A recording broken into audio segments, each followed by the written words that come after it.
Shout out Sniper T on the beat. Tamara to the break of dawn is on the rise, with life on the forefront of the mind. So line for line, you can ride this brain train and you can change your station without even touching the dial. So relax, stay a little bit, but listen for a while. And whether you're bumping this in the whip or in a business fit, it's a meeting you won't want to miss. A meeting for a meal to feed the soul with words for the mind. So sit back, enjoy the ride. Time to take off, it's time to fly. Cause Tamara till the break of dawn is on the rise. Alright guys, hey y'all, it's me, Tamara and Khris, and guess what? I've got my eyes on Yes. Hey, you better come with the soundtrack. Yes, y'all know what it is. Y'all know what time it is. It's that time of year where Khris and I do the Youuuu Netflix series. It's one of my favorite shows. And Khris is too, obviously, because she's here. Mm-hmm. So we're going to do the recap. We're going to do it a little bit different than we did last time. So if you listened last season, man, we was really just boom every week, one episode at a time. Were. You know what I'm saying? We was just really giving y'all 10 weeks straight of content in addition to our own personal podcast and everything we have going on, job, kids, whatnot. And you know, I said to myself, nah, we can't do that this year. Like, we got to do it a little different because I'm busier, Khris is busier, but we still wanted to come with the content. So this year we are going to do 2 episodes at a time. So today we are going to recap Youuuu season 4, episodes 1 and 2. Yes. Yes. Oh, come on, screams. Yes, get into it. Y'all know y'all love Joe Goldberg. Let me put some respect on his name. Ew. On his name, on his government. Okay, yes, his actual government name. You know what I'm saying? What his mama call him. Right. What he was actually named before he moved over yonder. But thank you guys so much for tuning in. Real quick, let me just say, if you're not following me on social media or Khris, the link to all of our stuff will be in the episode notes. If you're just listening, you should definitely catch the visuals, because not only do I have the special sounds, but like the visuals is you, literally you. Like, you got to get into it. So great. Subscribe to the YouTube channel. That link is in the episode notes as well. But let's go ahead and get into it. Now, let's do it. First thoughts on, I know you watched all 5 of them. Because I fucking can't help it, Tamara. I know. Last season, we were like very disciplined. Mm-hmm. We were like, all right, we only got to watch 1 episode. But bitch, listen, Netflix don't be giving me enough time to change my mind. It don't. It just be running to episodes. And I looked up and it was 5 hours later and I was satisfied. Now me, because I don't have a ton of time, I actually did only watch 2. And I'm kind of glad I did, because I also know me is that if I only watch 2, I will only talk about 2 because I only know about 2. If I watch more, as I was writing my notes, I was like, don't say that. You know what I'm saying? So as I watch more, I'm going to know more. And we're going to give it to y'all as well as I watch it. And Khris is just going to be disciplined to not spoil it for you. To not mention other stuff. Yeah. But first thoughts on this new Youuuu season. It's different. It's very different. Mm-hmm. Joe is bearded up, like bearded Poppy. Come on, bearded long hair Joe. I mean, like, I'm here for it. I mean, he's in Europe and he needed to change his look, and this is how he did it. And I'm okay with it. So I'm sorry. Like, I feel like we're not quite there yet, but like, just like knowing that like him and Cardi's relationship, like, found a way to like come together like on screen is just like, I just love it. I loved that. Yes, I loved that. We'll get there, y'all, and then you'll know what we're talking about. But yes, Cardi B and Penn Badgley, I think is how you say his name, in real life are fans of each other, and so he was able to integrate the fandom into this episode, this first episode for sure. So yeah. So let me tell y'all who but it's different. It is. So let me start by telling y'all who the new characters are, because literally this is definitely a way different type of you than what you are used to if you have watched the show all the previous 3 seasons. You know what I'm talking about. So of course Joe is there. And then we have Marianne, who is the shout out to Black Girl Magic that Joe fell in love with in season 3, you know, as he was married to Love, R.I.P. But not right, because I was here for that. It sounds terrible, but it's just TV, guys. It's not real. So then there is also Nadia, who is a student, who she really reminds me of Ellie. What was that? The girl from season 2, I think it was, a little teenage girl. It's reminding me of that relationship. Because Ellie would be putting Joe on game just like Nadia is. There's Elliot, the hired hitman, which so random that he popped up out of nowhere. But is he though? right. The retired hitman, I should say. Right, recently. Yes. And then all of Joe's new quote unquote friends, heavy emphasis on the quote unquote.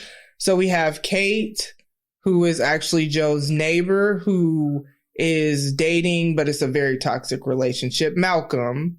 Then we have Phoebe and Adam, another very interesting relationship. We have Blessing, the Nigerian princess. Black friend. Right. But come on, princess. Come on, princess. Sure. Yeah. You know what I'm saying? You know, and then we have Sophie and Simon, who are siblings. We have Rolled, which, why is that your name, Rolled? I mean, I thought I heard wrong. Wasn't the dude who made Matilda named Roll Doll or something like that? I don't remember. Okay. But I feel like I heard that weird ass name before though. But what I do know is that when I heard Joe said it, I kept rewinding it because I'm like, what? Like when I watched it the second time to take notes. And then I had to even still go look up the cast because I'm like, his name ain't Rolled. And it's actually really Rolled. We have Gemma. It might be like a popular English name. Maybe because Phoebe. Well, Phoebe was on Friends and that was American. Well, anyways, we have Gemma. I feel like Gemma is a British name. Gemma's the blonde one, right? One of the blonde. Or not blonde, but the heavier one, I should say? The heavy set blonde, yeah. Or heavier blonde. And then we have Connie, who is not a woman. Well, actually, we don't know. I mean, his name, we're just going to say him because it didn't say anything. But Connie is not a woman. Connie's a man. So I thought that was interesting. There's Reese, which, bitch, until right now, I didn't even know that's how you pronounce that. Like, I don't know what I thought it was. I only know because my friend's son is named Reese, and that's how they spell it. So, yeah. Okay. Yeah. Well, and my these friends are black, so it's not even a... Oh, okay. Listen. I felt it was important to note that. You know what I'm saying? That is an important side note. Yep. And then we have Vic the bodyguard. I don't know if that's actually his role, but he was really... That's basically what he'd be doing. Yeah, you know what I'm saying? So these are the new people. Definitely different. It's not if you're familiar with the series, it's usually Joe falls in love with somebody, starts stalking them, and... then ends up with them, and then They're in love. They find out a terrible secret, and then he has to kill them. That's what it's been thus far. But now Joe is not on that at all. Joe is on, quote unquote, his London vacation, as he keeps saying. He's Joe takes a holiday. Yeah, he's trying to be on his little vacation, but he's working on his vacation. Y'all.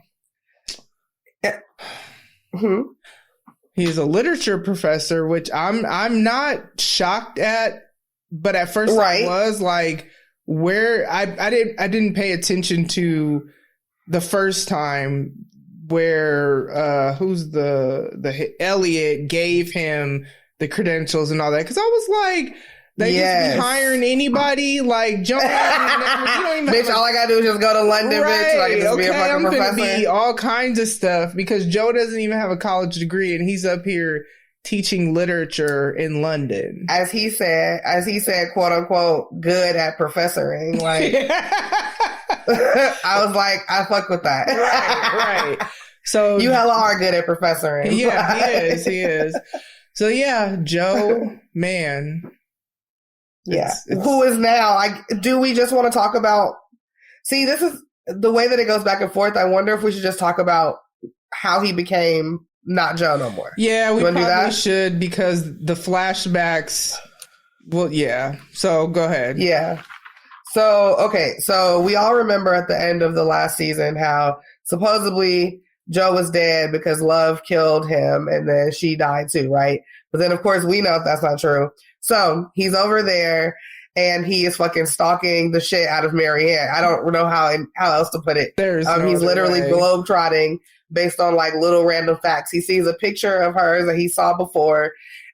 Goes up, just randomly asks this black lady like, hey, where's she at? Like, I know her. Where's she at? And then the black lady like, oh, let me give you her email? Girl, like, what? Like, yeah, I was... Black lady, protect us. Please. Yeah, like, what are you doing? That was You don't wild. know this white man. Right. That was wild. So he finds out that she's in London, and that's how he ends up in London. Mm-hmm. Okay, y'all, listen.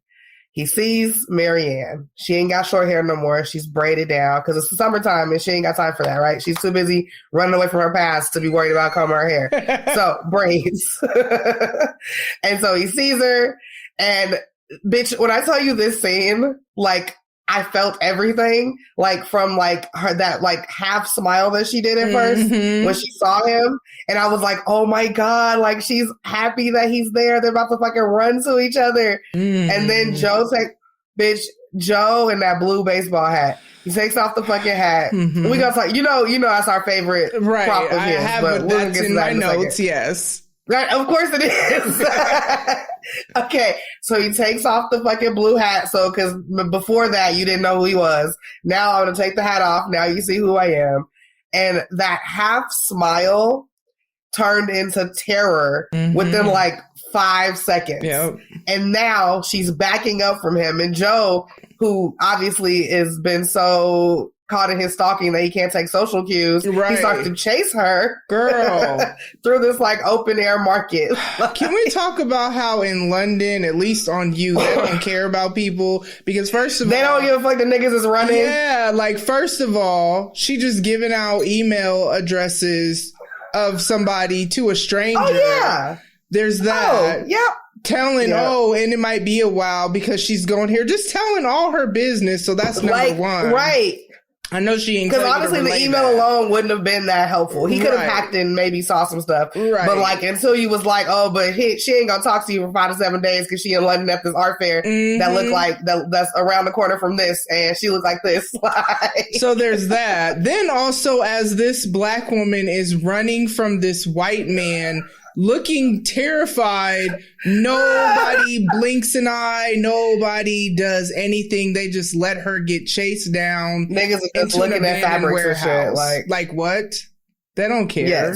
Yes. No. So basically he corners her somewhere. She pulls out the fucking knife, like ready to shank this nigga. He's like, what the fuck is happening? Stabbed him though. So when she pulls out the knife, y'all, he gotta fucking remind her who the fuck he is. That part. And he fucking grab her up and make her drop the knife. So now she's fucking disabled just as she was just pulling it out. Mm-hmm. And now she's just fucking terrified. Mm-hmm. Now, obviously, we can tell from her body language and everything like that, she believes what Love told her. But more importantly, she knows that Joe had to have killed Love now. Yep. Because he's standing in front of her. Yep. So that scares her. Mm-hmm. Remember, Love told her that he was the one who killed her baby daddy. Mm-hmm. And again, listen, one thing about Joe is he is going to explain himself, okay? Yep. Like, it doesn't matter how bad some shit might look. He's like, but bitch, I did it for you. And you're going to listen to all of the reasons why I did it. Like, right. He ain't going to lie to you. And that's what I love Not at about all. Joe. He's not going to lie because he has a reason that in his mind is extremely valid. And not only is it extremely valid, like, you should be thanking him for what he did because he did it for you. You. Truly. Yes. And who else has people watching their back like this? Exactly.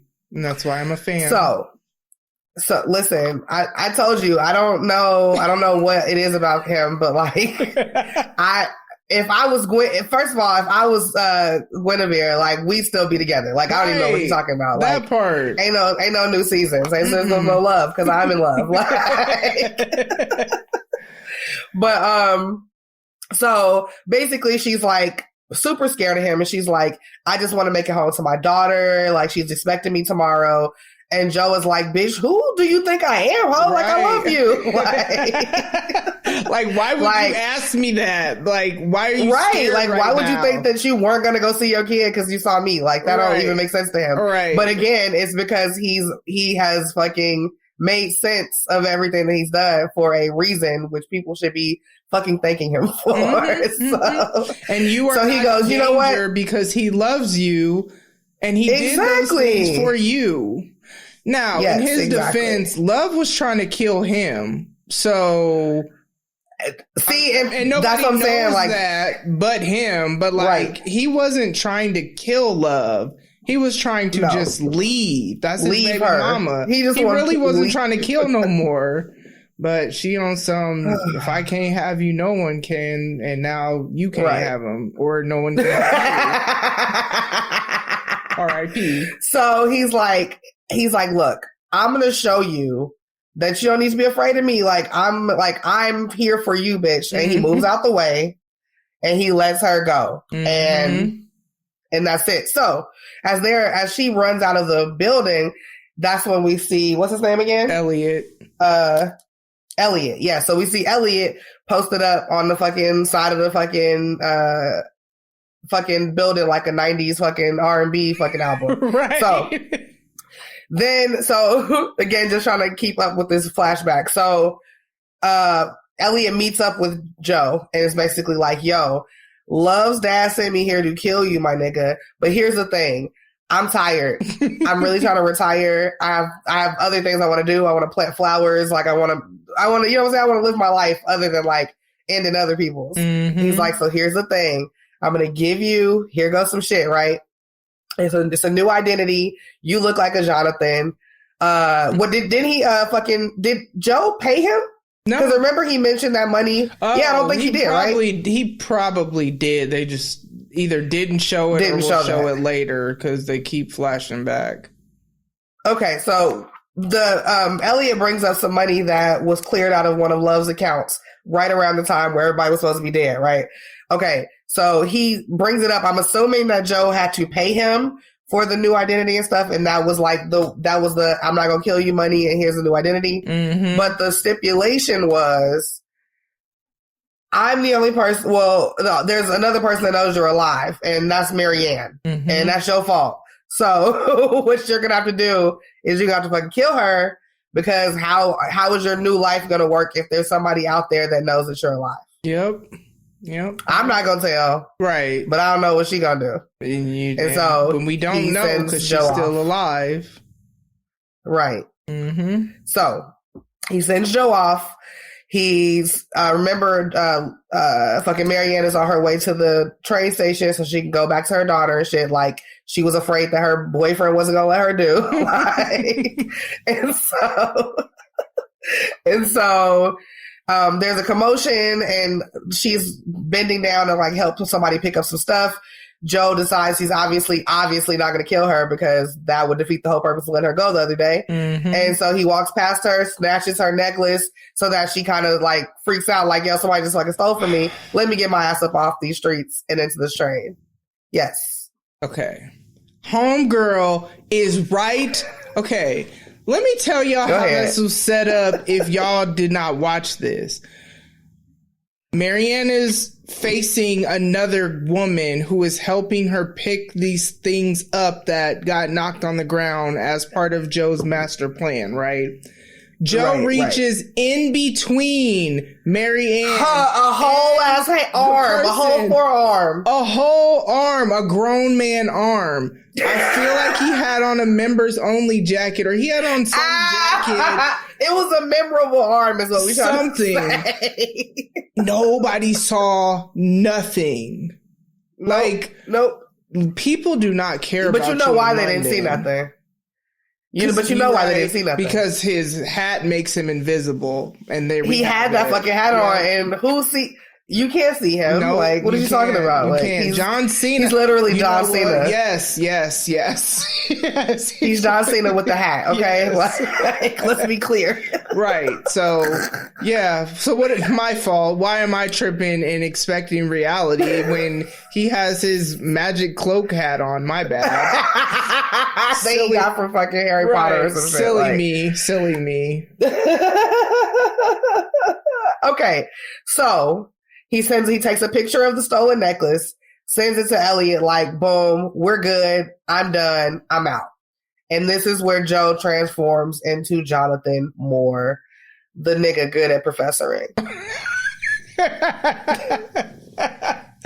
Yes. And I think I've caught you guys up. Yep. So Joe is a literature professor, and Joe is going to be Joe no matter how much Joe tries to not be Joe. So there are going to be certain things about Joe that are just a thing, even no matter how much he tries to fight it. One of which Joe is going to be Joeing. Yeah, Joe be Joeing. You know what I'm saying? He do. He really do. You know what I mean? So one of these things is he gets infatuated with, but just some woman that he feels like he needs to rescue. That's what it's all about. And so with Kate and Malcolm, so he actually works with Malcolm at I'm assuming it's a university that he works at, but they're also neighbors across the way. Neighbors that don't close the curtain. I don't even know if they have take curtains. The words out of my mouth. Why don't you? Like, they don't close curtains. Because everybody got curtains. Like, and you know what's crazy is there are people around where I live in other neighborhoods that I've seen where like that's a thing, and I just don't understand that. That will never be my life. I don't have pants on enough like during the daytime, like for that. Like when we were in the cabin and how it was like bitch, not in real life. Yeah. I still think about that. Like when I can't see through windows, I think about when that fucking firewood truck pulled up, bitch. Oh my! And we was all. Yeah, and that's why bitch. We was like, this is it. This is it. That's why I could never. But yeah, so Kate and Malcolm live across I guess not across the street, but across the apartment tower way or whatever, to where he could see directly. Is it the same building? I don't think it's the same build. Well, if it is, it's a weird shape. Because it could be like a courtyard. Yeah, so it's probably the same complex for sure. Yeah, okay, courtyard. Okay. That's a better word. So across the courtyard from Joe. So he be watching, learning about them, looking them up on Google, because that's what Joe does. He be stalking and finding out about his person that he becomes obsessed with. And so wasn't it weird that he mentioned that like the easiest way to not be in people's business is to know their business, and that didn't make sense to me. There's a lot of things that is not making sense to me. That I be trying to understand you, Joe. Like I feel like he's just, you know, I don't know. There's just something about this season that I'm like, Joe really is like mentally not like. He really is it now just clicking? It really is like in ways that it didn't before, because it's but yes, he's I don't know what he be thinking, but apparently, y'all, in case you didn't know, the best way to stay away from something is to learn more about it. Which I've never heard of. Me neither. So he's trying to stay away, and so he's watching more, and he's seeing more, and he's making his Joe deductions as he normally does. Then he just happens to be going the same way as someone. Now, I will give him that, because they do live in the same apartments or whatever, or flat as he called it. And so he sees Kate getting robbed, which I wonder, like, were they going to kill her too? Were they just going to rob her? Girl, that was the most polite fucking robbery I've ever seen in my whole life. They almost laid her down on the ground. So I don't think they were going to do anything but take her things and help her back up to her feet. You never saw a thing. You know what I'm saying? Yeah. So, sorry for the dust up, madam. Right. So Joe, which I feel like he should have jumped in that moment. Like, yeah, of course. You know, he's trying to tell himself not to. Then he starts sprinting. Like, we ain't never seen Joe. I ain't never seen Joe run in any. That man took off running like it was the U.S. Olympics. Arm movement. He was getting it. They didn't show him more aerodynamic. Right. They didn't show him get in the car, but suddenly he's in the car. He was in the car with it on. Right. And the door wide open.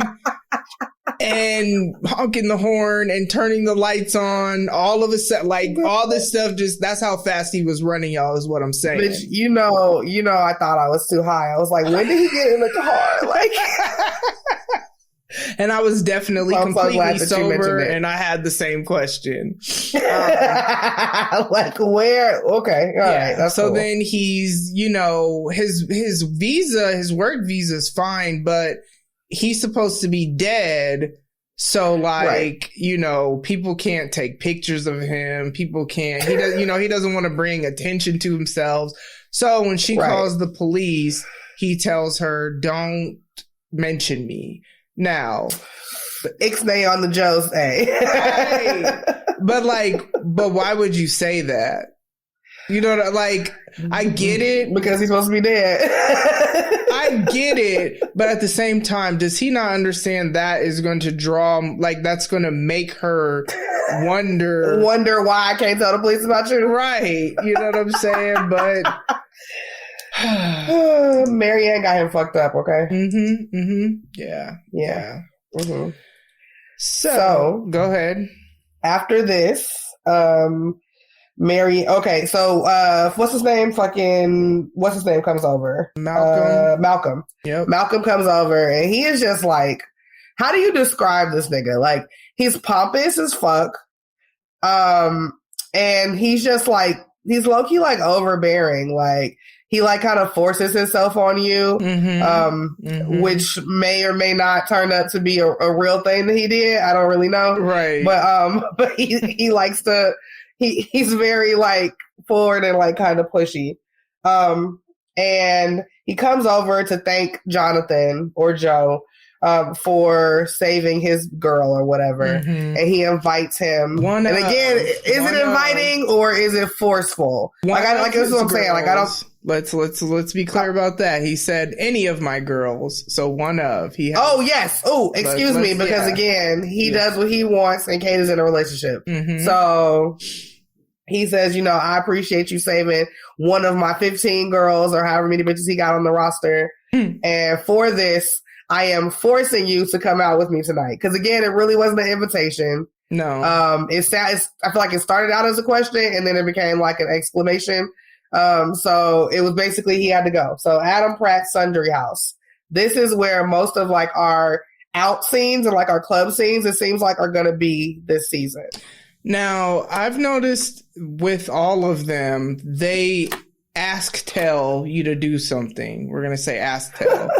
It's because they're rich, right? Or they invite tell. Like, I don't know. Yes. Like, they're all very much like, and almost like you should feel honored that I'm asking you. So, like, what do you mean no type thing? Right. Why wouldn't you come? Right. Like, and so that's what they do. But what I like is that, especially when Joe talks to Kate, he's like, we don't like that. Like, we don't want to be summoned. We don't do that. Americans don't like that shit. So. Yeah. So I like to cancel plans 15 minutes before. And I've said this on here before, y'all. I am never offended when you cancel plans. I probably made them when I really was excited and it was genuine that I wanted to go. And then when it happens, I'm not offended that you cancel. I'm sometimes hoping that you cancel. Relief. Yeah. If you don't cancel, I'll come because obviously this is what we're doing. Right. This is just, I signed up for this. Yeah. Yes. So that's on me. That was me Saturday. I was very happy. Man. Like, I almost jumped up. Like, now this is Monday me. Monday me is not the same person that I was 2 days ago. You feel me? Matter of fact, I did that recently. Like, we made plans the day before and the morning of, I was really hoping she would cancel and she didn't. Yeah. And so I went and it was fine. And she didn't. No, she didn't. I was so sad that I didn't wake up to that type of text message. But yes, we are at the club. Bottles on bottles on bottles. But listen, because it's important to say, I think it's important to mention now, everybody that Joe is encountering right now, all my niggas is rich as fuck, okay? Mm-hmm. Like, they don't have no fucking, like, regard of, like, poor shit. Like, I don't know how else to explain that. Yeah. Like, they're very much on their rich ass fucking up here and looking down at everybody like else. if I go out, which I can't even think of the last time I really went out, but let's say I go out to eat, that's probably what it more so be. And I'm like, okay, I'm going to have some drinks or whatever. I'm going to have a budget. I'm only going to get so many drinks. I'm only going to spend so much money because I've budgeted for this outing. I'm going to enjoy myself with the funds that I have allocated for this event. To have fun, right. However, these fools, they don't have that. Like, that's not even a thing to them. Just drinks, alcohol, everything just coming out of the woodworks. Just a never-ending supply, really. Right. Seriously, and then especially with Adam being their friend, like it's just So Joe is at the club, y'all. They got this nigga turned the fuck up. He has had a little bit of everything. He's had absence, like he's had. What is that? He is turned the fuck up. What is that? It is a super, super, super potent alcohol that's so potent that you have to slow drip it over like a sugar cube and shit like that, so it like dilutes it. It's sugar cube and water or something like that, and it's like a whole. You can get a whole kit to like have these things. So it slow drips on the sugar cube, and there's like water, it's like that, and it's just like a really, really, really, really, really potent alcohol. Okay. And it some people say it's a truth serum. A lot of people used to, back in like the fucking like Edgar Allan Poe fucking times and shit like that. That was like a very, very popular drink for like artists and people that wanted to like elevate and like go to another level to like work on their craft or whatever the fuck. Yeah. Okay, so. I didn't know alcohol could do all that. Okay. Girl, I don't know. I don't really know what absence is for real. Like, I'm not fucking with it. Like, I knew you. But yes, I'm gonna send you like a video of like somebody like drink like preparing it. Like you can't even just pour that shit into a cup. Like I knew you would at least be able to explain it to me because the way he was acting, it was giving drugs. Like I thought they drugged him. Roofie Joe. So listen, it is alcohol by volume is anywhere between 45 to 74%. Good Lord. So it's anywhere between 90 and 148% proof. 90. And then I don't know if you can see this, but like that's a little absinthe spoon. So that's what you sit the like cube on or whatever. Wow. And it sits on top of the glass. You said it's 90. What? Like, is that legal? Between depending on depending on the batch, anywhere between 90 and 140 and 148% proof. Wow. That just doesn't even make sense to me. Like, okay, I could see why that would elevate you. Yeah, it's a lot. Like and this goes back to like my drug usage too. Like I don't like to do anything that I have to like create some shit to. You know what I'm saying? Right. Like I don't want to have to like add ingredients to. You know what I'm saying? Like if I got to do that, it's not for me. Right. Like, so that's a lot. I'm full on this. And if the drugs or the alcohol just ain't what the drugs and alcohol is, and I gotta fucking put on my science coat and shit before I could like use it. I don't want any parts of that. Man, okay. All right, yeah, bottles on bottles, y'all, of that. And I know that's expensive, and they had it just going around like, wow. Yeah. Yep. So they're at the club. Yes, Joe was so turned. Like I don't even know that we've ever seen Joe like drink, if I'm honest.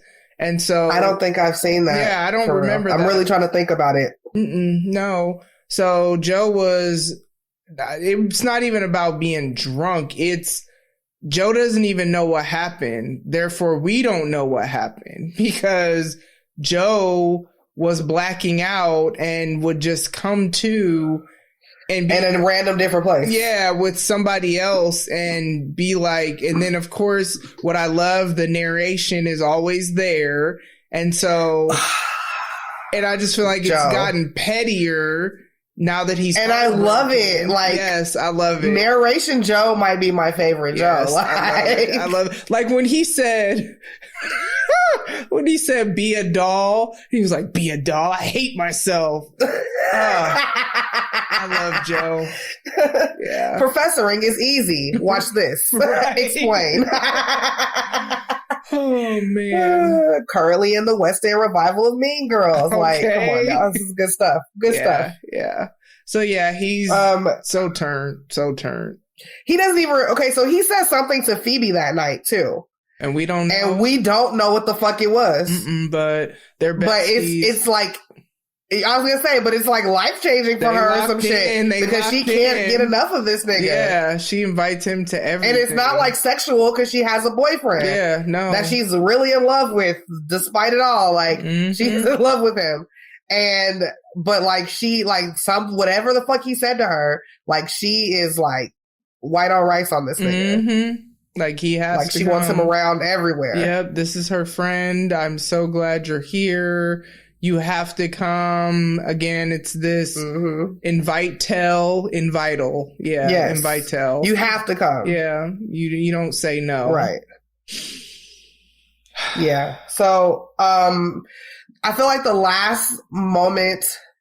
Okay. So there's a couple important parts, I guess, throughout the night where he comes to, right? Because there's a conversation with Malcolm and Malcolm is like, everybody thinks you're heartbroken. Get the fuck out of here with that shit. Like, and then he just kind of, I mean, that's what he said. Like, he did. He basically said that. And he was just like, look, don't worry about whoever that fucking bitch is. She is probably already having sex with somebody else. You need to do the same thing. Get the fuck out of here. Like, basically, it was just like a whole bunch of stuff. Who else did he talk to? Reese? Did he talk to Reese too? But I know he talked to Sophie because Sophie was like, Malcolm's a liar. Yes. We kind of find out that nobody really likes Malcolm. No. And they're more so friends of him or friends to him because of Kate. Yep. And Kate is Phoebe's bestie. So as Adam said, it's Phoebe's world and we're all just We here, just live in it. which I just think is very, very interesting because it seems like all of them, like their friend group, from what I'm gathering, is based on people that Phoebe, quote unquote, adopted, as Kate said. And so then they just become friends by default, but I don't really know that any of them are actually friends with each other. I know Sophie and Simon are siblings, but outside of that, yeah, it just seems like Phoebe and the Oompa Loompas or something that are just together, whether they want to be or not. For real, because because I kind of question if any of them really liked each other. Yeah, it doesn't really seem like it. I don't know. So the last kind of moment that we see of Joe's night is he is wearing this very fashionable fur coat. Come on, unicorn fur. Come on, unicorn fur. Yes, like a real nice fur. He had it on, and he wakes up and he's home. Yeah. And all seems fine, you know, besides the fact that he don't know how he got there, who helped him there. Then he has a quick flashback and he remembers that Malcolm brought him home. But and Malcolm did say earlier when Joe was trying to sneak out, like, you can't go anywhere, I'll take you home. Right. So he's stayed true to that and got Joe home, got him safe. Joe was waking up very groggy and he stumbles into his front room. And in his peripheral sees a fucking body on his kitchen table with a knife through the chest. And the body is Malcolm, the guy who brought him home. Can we talk about how Joe didn't flinch? Joe didn't blink. Joe didn't... He was just like, did I do that? I don't remember this. That's crazy. And he just starts putting on his stuff and getting the body up out of there. Because he's so used to it. Think about Joe B. Jones. I mean, but think about the role that he had to play with fucking Love. Yep. How many times he just stumbled across a body and was like, "Fuck," like, and then had to fucking take care of it. Like, so I at this point, I think that shit is just like, it's just what he fucking does. Yep. Yeah. Yep. I mean, like, listen, I know some people like Love, but that relationship for Joe was traumatic, I feel like. Like, he was really trying to not be this person anymore. I definitely like her. I mean, I know you didn't, but, like, some people were still holding tight before these first 5 episodes came on, saying that they wanted Love to not be dead. And I'm like, I don't understand. Like, she needs to be dead. Like, she, like... Yeah, like, I can't. Like, that's what they want, for Love to not be dead. Like, for what? So she could just stalk this nigga? Like, yeah, no, we good. I couldn't. And force him to be with her? Like, no. No. Mm-mm. But, like, I feel like that immediate automatic reaction was just something he was used to, like, after these past years of being with Love and, like, having a normal day, and then you fucking trip over a dead body and shit. And she in there baking cookies and shit. This is very true. This is very true. Yeah, so Joe, and he gonna make it do what he do. And this is when we get to see where he plays a Cardi B song while he is chopping up, dismembering, like Malcolm's body.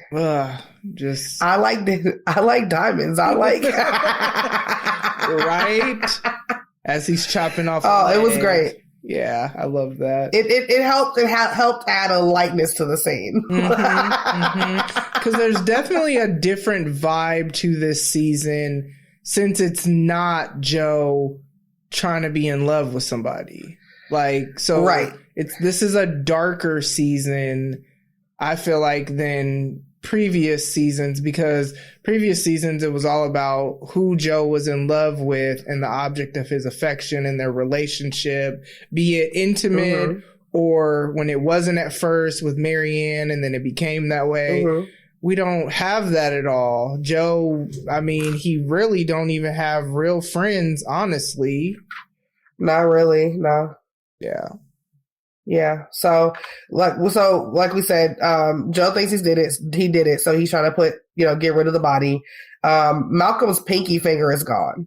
Mhm. That's a finger that he wore a ring on. I don't know where the ring is, but the pinky is gone. Mhm. Joe put that hat on, and if you know, you know. Yep. He fucking snuck into the night and did his thing. So, hold on, let me see. Okay. Joe saves Mary. Okay, so then after this, right, he's doing all this. Is this when he gets the text? But before this, he has that conversation with Kate. Sorry, my notes are all over the place because I have those flashbacks in between. Yep. He had the conversation with Kate, I think, before he got the text, because that's when she invites him to the dinner and she's like, "You've been summoned." And he's like, Yes. you not finna summon me. Not I, bitch. Like, yeah. So she invites him to the dinner. Yeah. She's like, "I don't know what you said to Phoebe, but she's obsessed with you. And now you're in, I guess." Yes. And the party is for Simon. And Simon is the artist, right, of the group. Because Kate is she is the, like, what do you call them? A curator? Yep, curator. Like an art curator. Yeah. And Simon is her client, basically, I think. Like, Mhm. he is her next big show. And so this is like a celebratory dinner for him. Mm-hmm. So Joe is like, "Fine, bitch, I'm coming." And then he gets a text message. If they want to be Pretty Little Liars, just say that.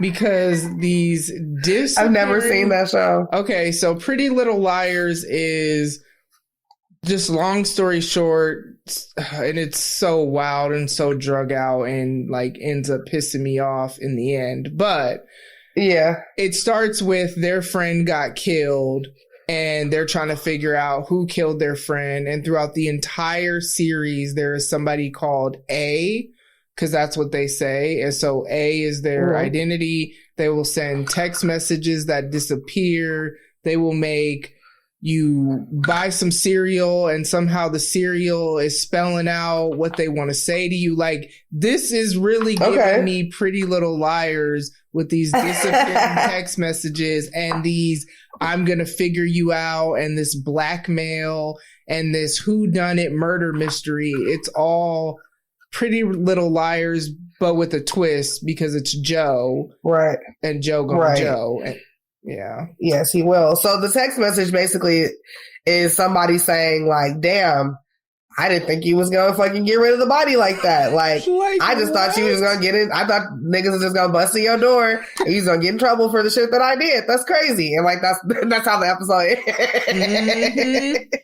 So somebody, one of these friends that we mentioned, not only are they a murderer, but for whatever reason, they were trying to blame Jonathan,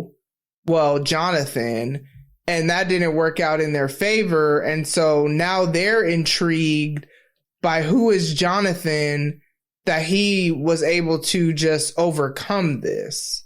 And it's a valid ass question. It really is. Like, only Joe would have responded the way that he responded to this. Exactly. Yes. Yeah. It's true. So that's and that's basically that's the end of episode 1. Mm-hmm. Then we go into episode 2, which is Portrait of a Killer. And I mean, the biggest fucking synopsis of this episode is, who the fuck is texting this nigga? Like, and that's basically the roller coaster that we get on right now. Yep. On this Evanescence app that has disappearing text messages that he don't know how this app got on his phone. It's somebody in this friend group because his phone went missing at the party. There was a key scene where he said, where's my phone? And then now you got it back and it has this app from A on it. We're just gonna call the killer A because it's really giving Pretty Little Liars. Because it's Pretty Little Liars. It really is. Right, we got it. Yep.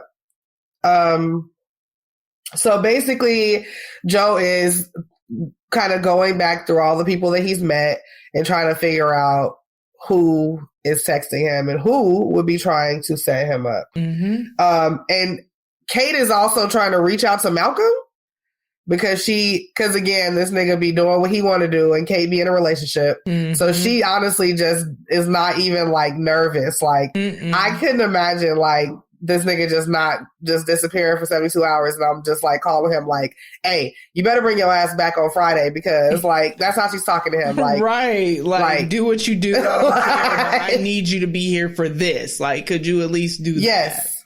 Yeah. Yes, like that's wild to me. And so she obviously can't be the killer, right?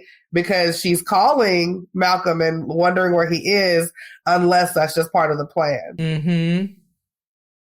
Yeah. I don't think whodunits will get you like that. Yeah, I know, but I don't think it's her. I don't. Okay. I think she genuinely is it seems genuine because there's no one around. So, and I mean, unless she's doing this just so the voice messages are there, which are there, but that little thought aside, no one's around when she's doing this, like, because she likes to give off this I don't care persona, so she wouldn't be vulnerable in front of everybody. So, and if that's how their relationship has been, where he just does what he does, then it's kind of like she's used to it. It seems genuine that she's really concerned. Right.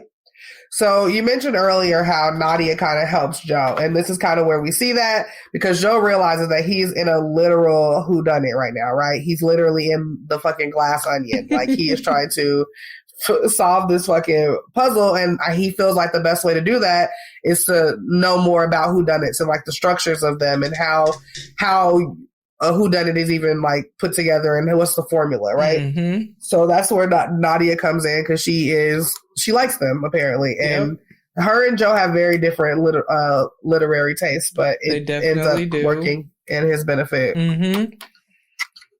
Yeah, because he's able to.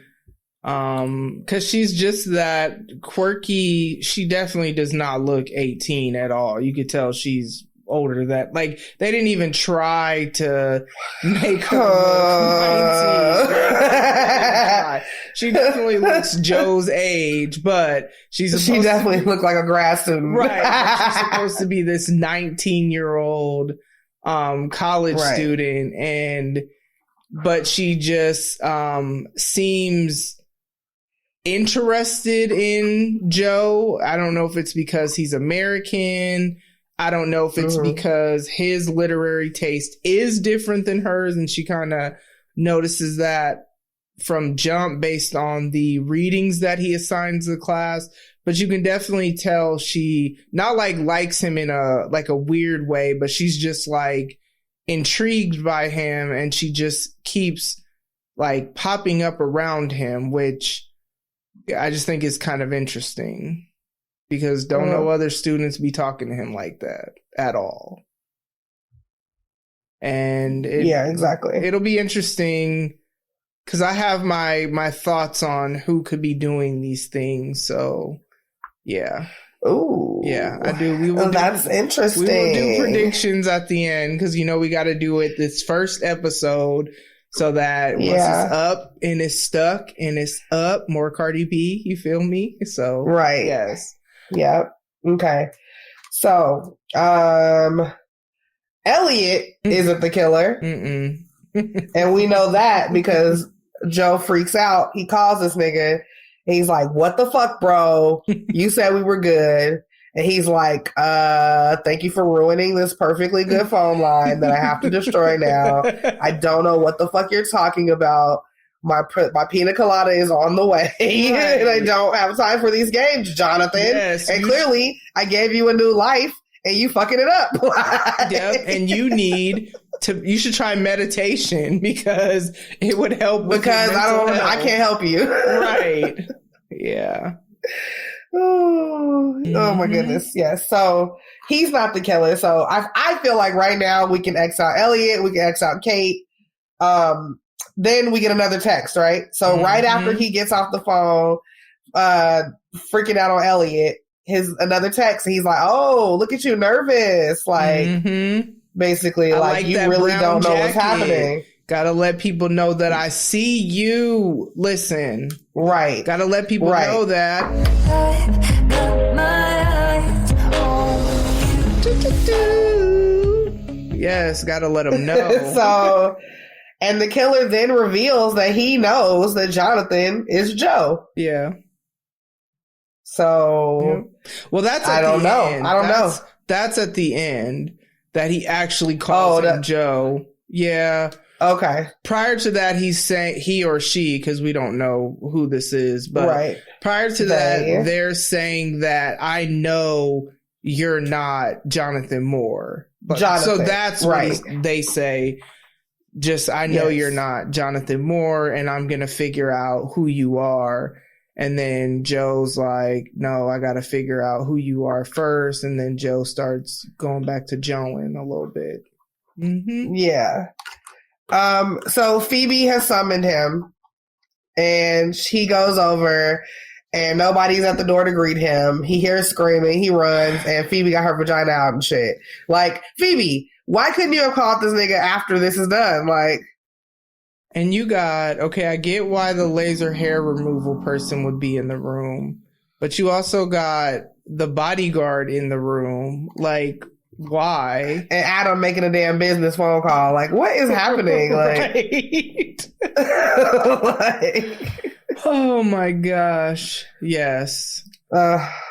So Joe kind of gets Phoebe and Adam to like talk about Malcolm kind of. Mm-hmm. And this is kind of where we start to see that don't nobody really fuck with this nigga. At all.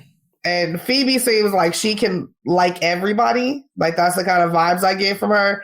But she's just like, well, if Kate like him, it's cool. Like, I don't have no comment. And then you see like Adam's face kind of screw up. Mm-hmm. And you're like wondering why that would be. Mm-hmm. Okay. Yeah. And like I said, everybody, so then they go and they're all hanging out.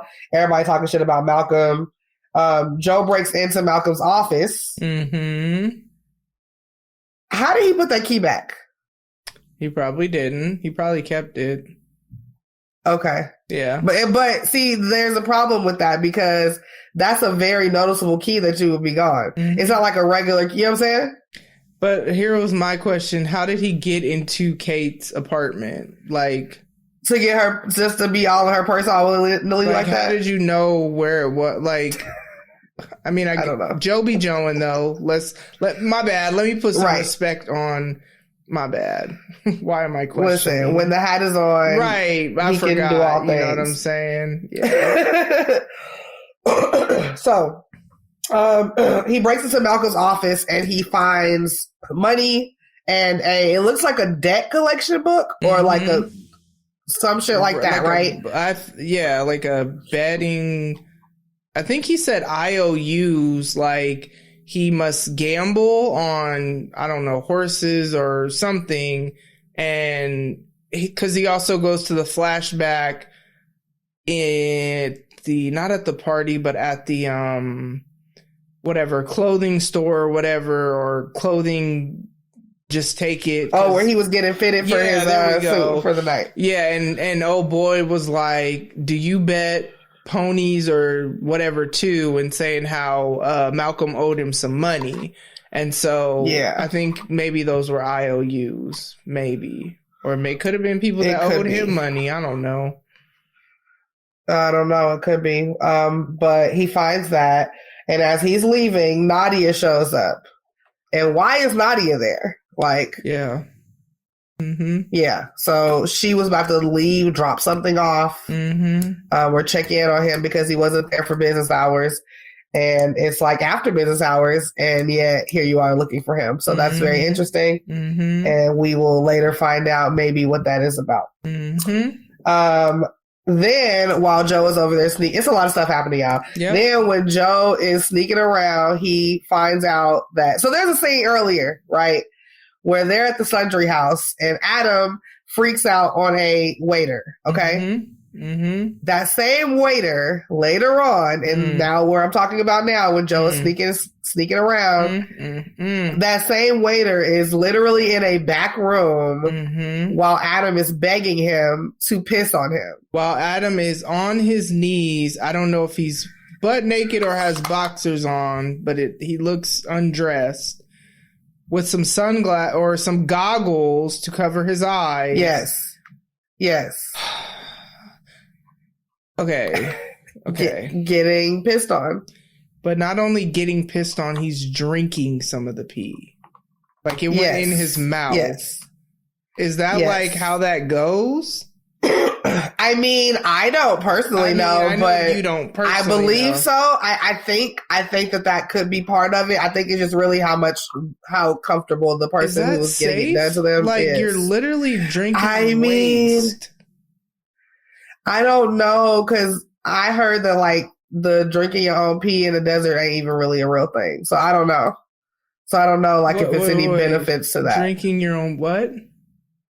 Like I've heard that like if you drink your own pee in the desert, you'll like not be dehydrated, but I don't know if that's true.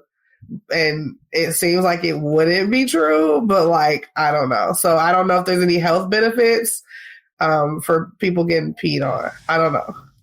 Hold on. Go ahead. I also heard that when you should piss on a fucking jellyfish burn, but that's not true either because that doesn't help. Oh, so I don't know where I'll be in all these. One. Can you? I don't think that's true. Pee. Let's just ask if you can drink pee. Let's just ask. I'm Googling it because I didn't know. Like I've heard of because this is not. I don't. What they say, yuck, you're young. I don't do that. Yes. Getting peed on is not my kink at all.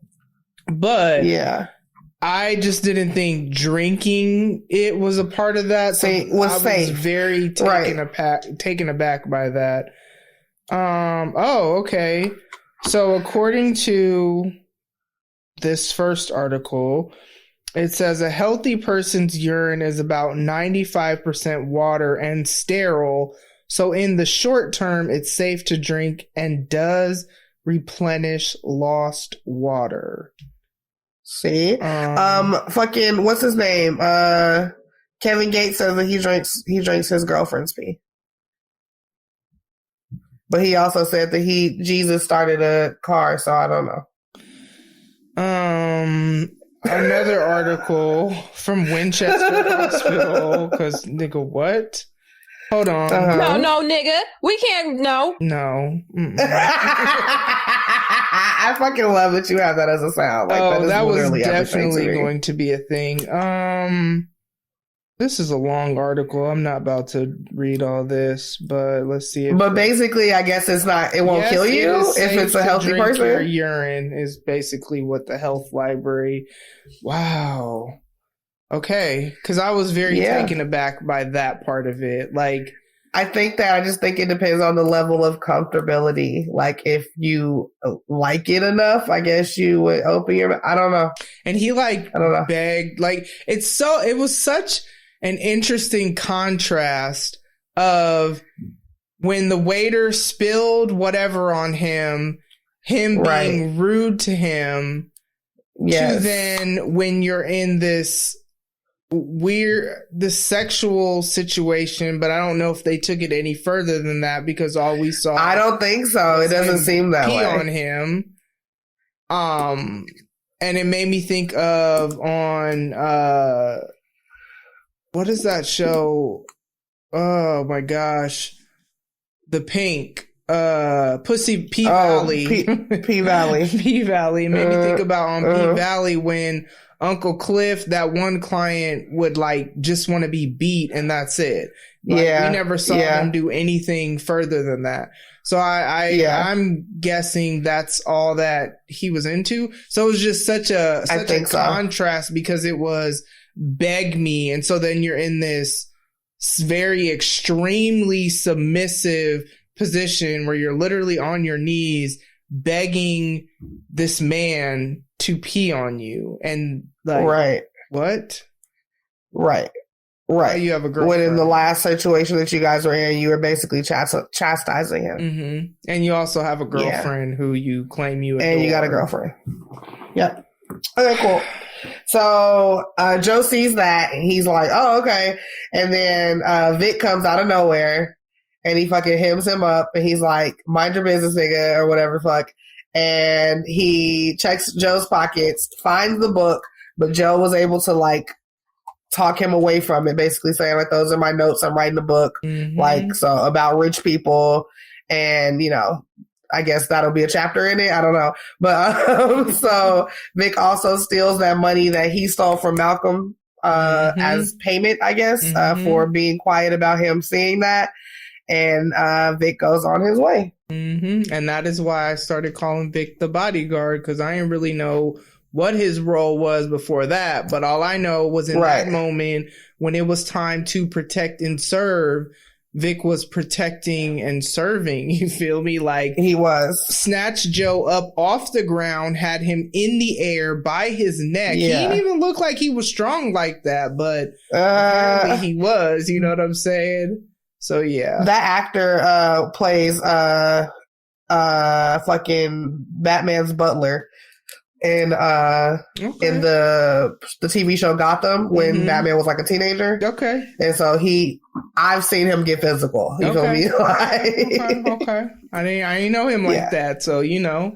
Yeah. All right. So yeah, Adam has this secret relationship. Yeah. So the next time we see Adam, he is gawking over this egg. Okay. Go ahead. Now, I know art is, you know, it's subjective. Yeah, it's very much so. And I am very much a fan of abstract art in most instances.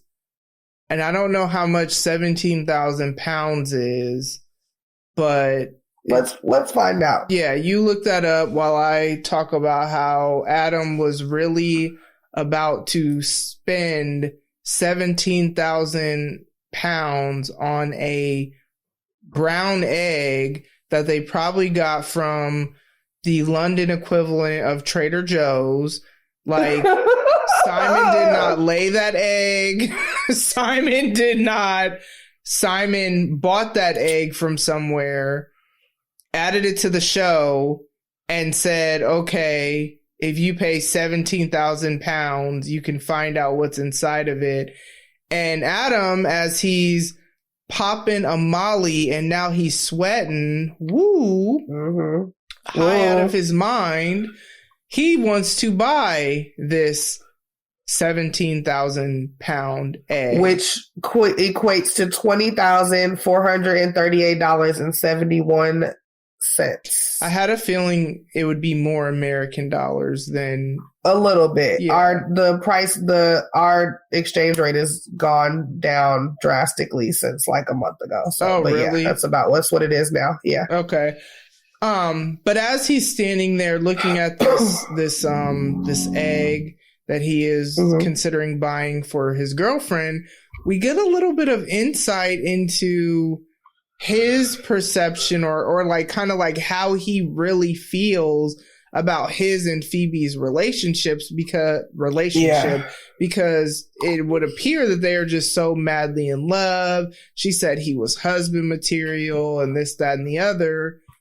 And apparently his life, my whole life has changed because he had like law troubles and all that stuff before she came along, and she came in and he knew back then that she was that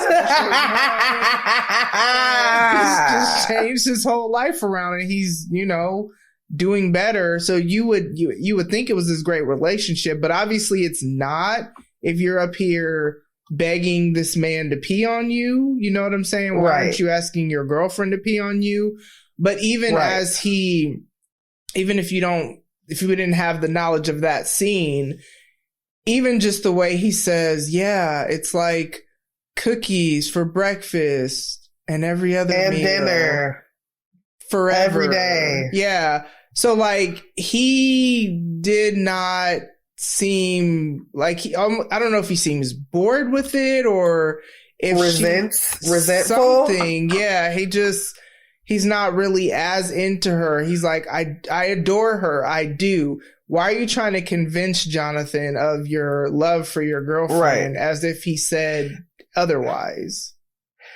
And I say resentful just because we kind of get a little bit of insight of like Jonathan's role in his own family. Mm-hmm. And he's like the least important one. Mm-hmm. So I think that being around somebody like Phoebe and all of Phoebe's friends give him some sort of sense of belonging and like hierarchy, if that makes any sense. Mm-hmm. Mm-hmm. That I don't think that he would have on his own. Mm-hmm. So I think a lot of that is stemming from he just gonna be with her because he gotta be. You know what I'm saying? Yeah, that makes sense. Yeah.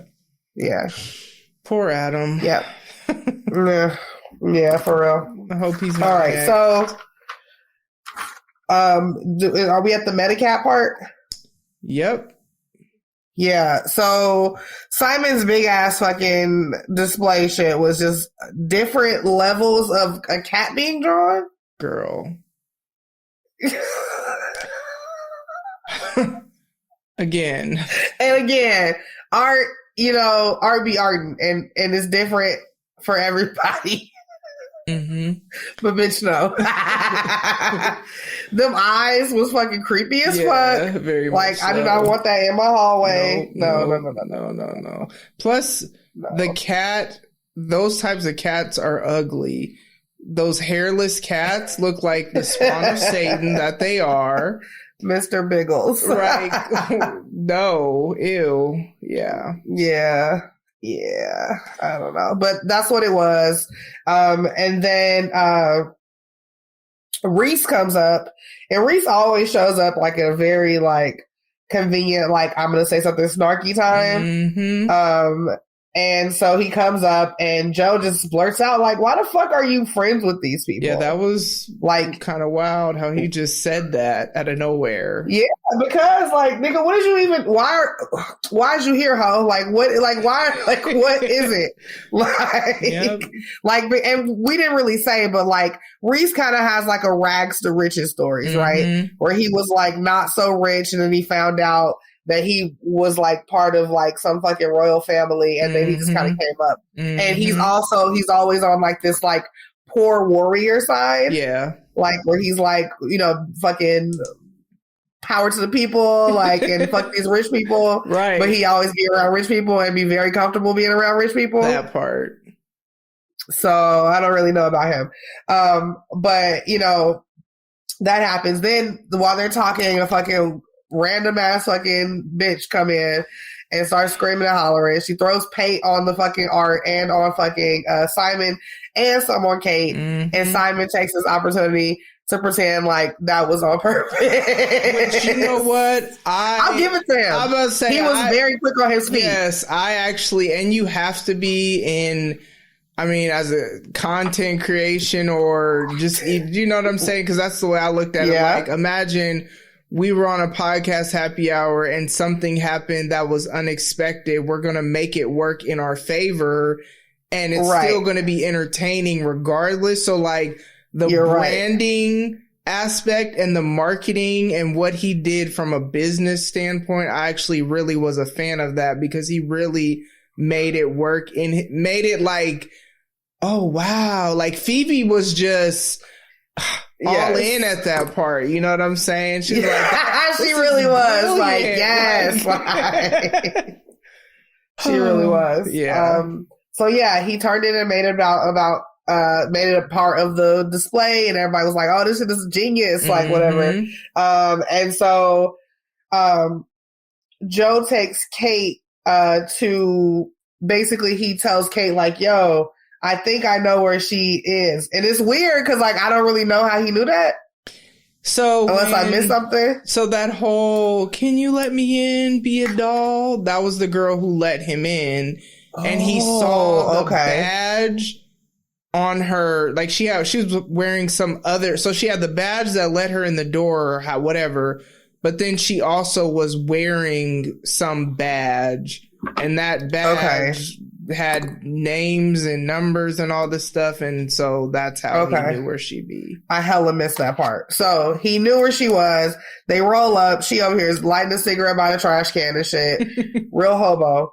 And so she turns out to her name is Blue. Not to be confused with Blue Ivy. Yeah.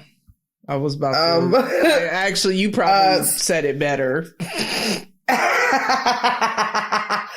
She turned out to be Simon's assistant or apprentice, and basically she was one of the many people working for him, helping him, and he basically would just like leave drugs around and encourage them to take it when they were feeling stressed and shit, to the point where Blue, at least in her case, she is now a fucking drug head.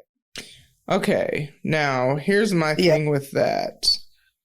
Somebody could leave some cocaine, because I'm pretty sure that's what he did or whatever we saw later. Yes. So somebody could leave some cocaine around, and I'm stressed, and I'm not gonna take the cocaine. You know what I'm saying? We're at the point in my life, being like, you know what? Give me $1 bill. Like, honestly, we're at the point in my life I don't even smoke no more or do any of that. Right. So like, somebody could offer me a blunt. Trust me, if I wanted to, I have access if I wanted to. That's not, you know what I'm saying? So like, I hear her. I see the vision. I get her on the he stole my work part, but blaming him for you being an addict, like, you didn't have to. Yeah, you could have went to Starbucks. Like, unless you were already prone to that because he's seen you do it before. It's kind of like now listen, if somebody was to put some snacks, some cookies, some ice cream, you feel me? Okay, yeah, because I'm already prone to comfort eat some pizza or some nachos or you know, some Mexican food. Yes, I'm gonna eat that, but like something that I don't even do, I don't care how stressed, I'm still not gonna do it. You know what I mean? So I get it, but it had to be he's seen her do that before, just because But other than that, he's trash, according to her. Yeah. So basically, he stole her fucking art. That was her shit, and it was based on a cat that she knew or had. Her grandma's cat, I think. Somebody. Yeah. And so, boom. So, remember when Joe stole that book from Malcolm? There was something in the book that mentioned something that Blue said. And so he asked after Kate left, because Kate basically was like, all right, bitch, fine. Here go a check to be quiet. Just shut up and don't ruin nothing else. Like, take care of yourself, whatever. I'm out of here. So she leaves. And then that's when Joe was like, okay, girl. So you just said something to maybe like think about something else. So how much was Malcolm gonna give you? Because like, let me find out if it was more than what Kate just gave you. And she goes, nah, he wasn't about to give me no money. He was just gonna expose Simon. He's like, okay, boom, note to self, Simon could be the killer because definitely didn't want to be exposed because okay, cool, whatever. That's his career.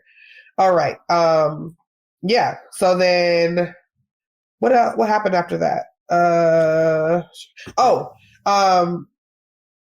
When Joe is outside, he goes back to the fucking museum or wherever the fuck, and he is outside waiting for Simon to come outside. I don't know what was he gonna do if Simon would have came outside? He don't know. He like for real, because he's like, I'm waiting for you to do what? Like, to do what, sir? Like, you can't really tell him about none of the stuff that you have on him for real, because then it's going to be more of a question about why the fuck you know that, or how did you know that? Yeah. When you're very brand new and you don't know about any of this stuff. Joe is in a world, he's in waters that he has never been in before. Like, I will say that, like, Joe has always been very calculated and controlled, and that is why love was an issue. Because love was bringing about chaos that he had to correct. Joe is also, he's like very much a control freak, but it makes sense given his upbringing where he didn't have control. And so Joe is in not only a new country, working a job he ain't never worked before somewhere he's never lived. He doesn't really have friends and all that stuff. Now Joe is like trying to figure out who killed the person that he didn't kill in this whole weird, twisted, whodunit, Clue, Pretty Little Liars type stuff. So it's kind of like we're seeing where Joe is more reacting to things when we know Joe to be more proactive and like actually have better plans. And we're seeing he's kind of just reacting to the crazy things that are thrown his way. So he probably doesn't even know what he was about to do. Yeah, I went through all the scenarios in my head and none of them would have been the right one. Right. Yeah. So he is waiting on the bench and he falls asleep. And when he wakes up, there's fucking police cars everywhere and shit. Mm-hmm. Why? Because Simon is now dead. Mm-hmm. Knife in his chest, and his ear is gone. His ear with the big diamond earring. So right, and so we got a pinky ring with a pinky ring gone and a diamond earring gone now. Mm-hmm. And now we know it's not Simon. Mm-hmm. Which Nadia had said as she was giving Joe the game on the whodunit mystery formula. Nadia had said the first suspect is usually the second victim. And at that time, Joe was like, well, no, it's not that type of thing. This is just one frame job murder, because that's what he thought it was. You know what I'm saying? Joe ain't never been through this before. Well, now Joe is realizing, dang, Nadia did tell me that. Like, Nadia was right. You know, basically, Joe was like, absolutely. Okay. Basically. Yes. Shout out. I love that people are willing to record things for me. Although I kind of jacked Audrey's from the podcast happy hour. Yeah, but you know, she would have did it. You know what I'm saying? It's fine. So yes. Yeah. So Simon's dead. Malcolm is dead. Except Joe don't have to get rid of Simon's body this time. Right. He don't have to worry about if he did it, because now he knows he didn't kill Malcolm. You know what I mean? So no Cardi B this episode, guys. You know. But yeah, it's this is and as he's getting killed, a few things that stood out to me is that clearly, which we already knew it was somebody that he knew, but clearly it's somebody that he knew, because when he turned around and seen them walking up, he says, "What do you want?" Which is like such classic Clue whodunit type of material, you know what I'm saying? But we already knew it was somebody he probably knew, but like that confirms it. And it's obviously, I mean, I don't know if he liked anybody though, because he seemed like he was just rude to everybody. So I don't know if that's an indicator of who it is, because like, did he even have friends, like real friends? You know what I'm saying? We don't know. I mean, we know Malcolm didn't really, so. Right. So, whoever it was somebody that he knew, and oh yes, definitely somebody he knew. Yeah, somebody who was at the first party, at the club, and the art gallery event or whatever. So it's somebody in the friend group is a murderer. Either somebody in the friend group or Nadia.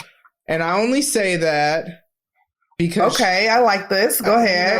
I'm just gonna go ahead and go there, because basically we're at the end of episode 2 at this point. So my thoughts on 2 people is Nadia pops up a lot out of nowhere.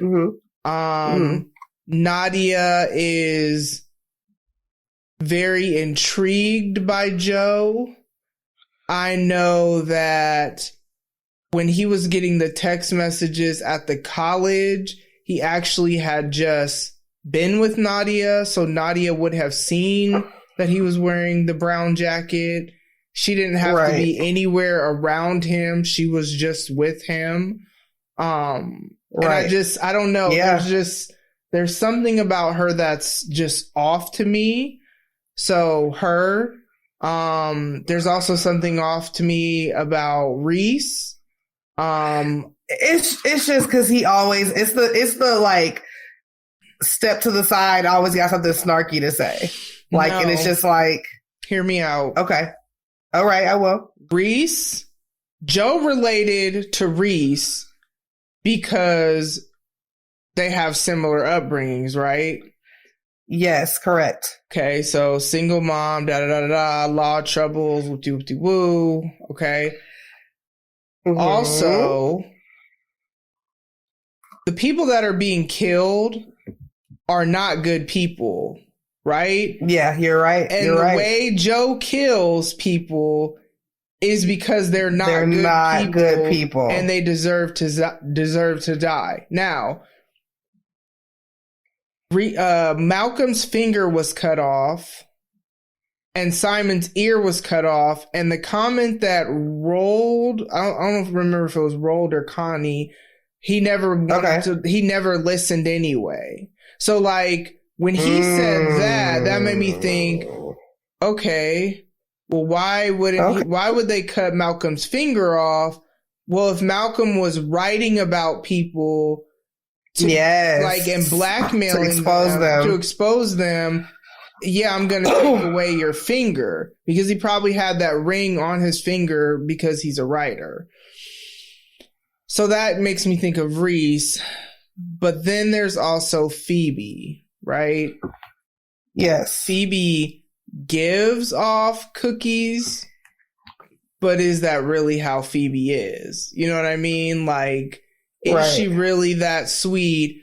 And are these people really around because, like, she's kind of, who knows if she's not blackmailing other people to have them around? I don't know, because she's really blackmailing Joe to have him around. Or if it's her, you know what I mean?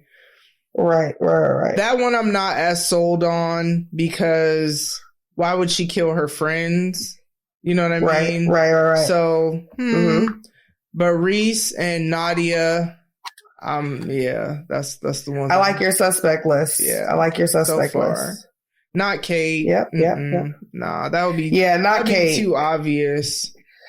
I mean, and they're trying to throw you off a little bit with like her like cold demeanor and shit. But I don't think it's her. Nah, I don't think it's her. You know, despite, I mean, if her mom really is the hippie, whatever that Joe said she was, and she's the way she is, very just, but obviously she got a little wild side to her, watching movies and pleasuring herself with the windows open. So, girl, no, nobody closed the damn curtain. No, I don't think they have curtains, but.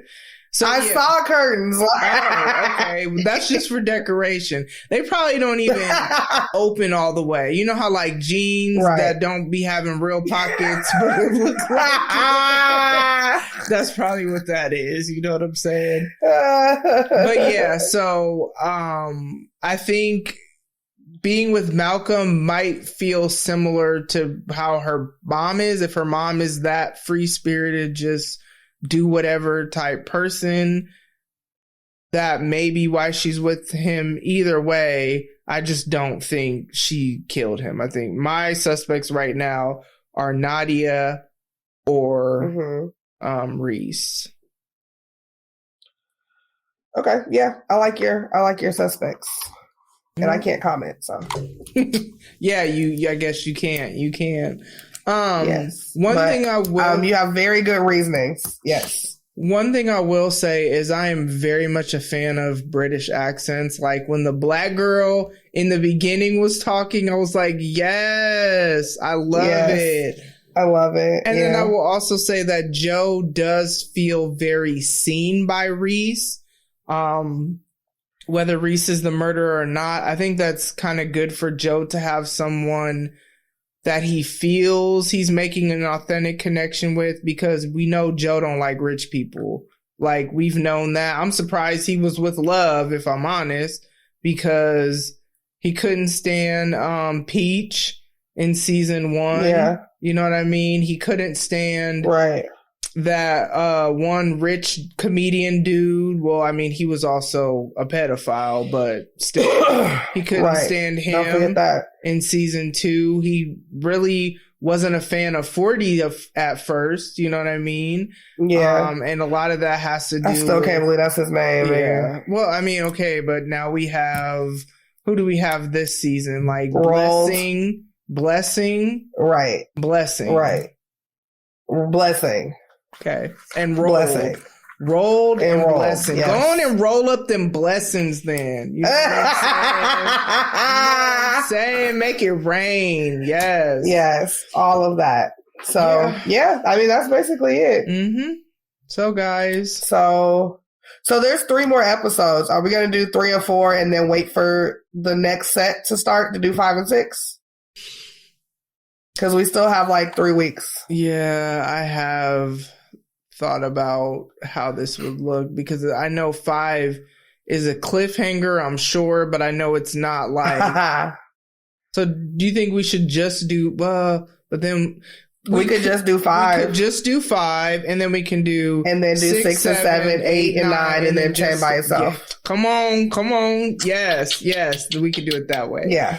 And also, right, guys, in case, I feel like I said this at the beginning, but I don't know. But since we're doing, even though like all of the Youuuu first half of the season is out, right? So, I mean, but either way, this time around, the next episode, this episode will drop when it drops. And then the next one of this series will be 2 weeks out, just to give us the time in between, so we don't. It was very intense last time, and like I said, both of us have even more hectic schedules since then, so I couldn't do that intensity right now, and neither could Khris. But shout out to Khris, because she still is willing. I appreciate it, because I really don't know who else I would do this with, you know what I'm saying? Like, this works out. I mean, like, nobody really watches this show that I'm around on a normal basis but you, so this works out fine. And like Kayliana, she does, but she's not gonna wanna do I don't know. I'll see if maybe I could get her in on as a guest, maybe, you know. Oh yeah, she owes us a guest spot. She does, so I will tell her you said that, because because I know she has watched, because she asked me if I had watched, and I was like, not yet, but I will, because I will watch it regardless, you know what I'm saying? And so what I did differently this time, guys, is I watched it for me, just watched the episodes for me, and then watched it again to do my notes, to just kind of, and that's when I started it's interesting, because you miss stuff sometimes, and then when you watch it again, because I didn't know that Envelope was his identity. I didn't even see all that, because I really was like, they just hire folks, like, he ain't got no credentials, but apparently he does, you know what I mean? So yeah, guys, this has been Youuuu season 4, episodes 1 and 2. I've got my eyes on Yes. We will be back in 2 weeks. All of our information is in the episode notes. Khris is basically a co-host at this point, so I'm not going to make her say all of that. Everything she does, it's always in the episode notes every week anyway, because of podcast happy hour. Well, actually, I have y'all's Twitter, because I'm like, follow them, because that's how they'll know whatever. But her link tree, good Lord, will be in the episode notes. Hey, if y'all trying to get y'all nails, you know what I'm saying? Custom. Oh, girl, I got some. Prep. What you be saying? Pre-prepped, acrylic dipped, reusable. That like, part. On, if you're trying to get these press-ons, custom designed, get at her? You have that on your link tree as well, yes or no? It's just I'm gonna have to, girl. I've been trying to not have another Instagram, but I'm gonna have to get another Instagram. So right now, just follow me on Instagram, my normal page, and I will branch off soon. Which the link to that is in her link tree. So, guys, thank you so much for tuning in. As always, make sure you take care of yourself mentally, emotionally, spiritually, physically. Be healthy in your relationships. And if y'all happen to know where to get one of these invisibility hats that Joe be wearing, like DM me, email me. I would like to do. Yeah. I'd like to spend a day sneaking around because I need to see what that be like. You feel me? But he be so close to the people he looking at, and they don't never see him. And they never see him. So like, I need to know where he got that hat because I need that in my life. It needs to be a thing, guys. So I'm gonna go ahead and get up out of here. But we will talk to you soon. Bye. All right, guys. Bye. Ladies and gents, this concludes transmission. Tune in next time for a whole new edition. Another adventure and mission to share, be heard, and clarify the vision of this whole new world for...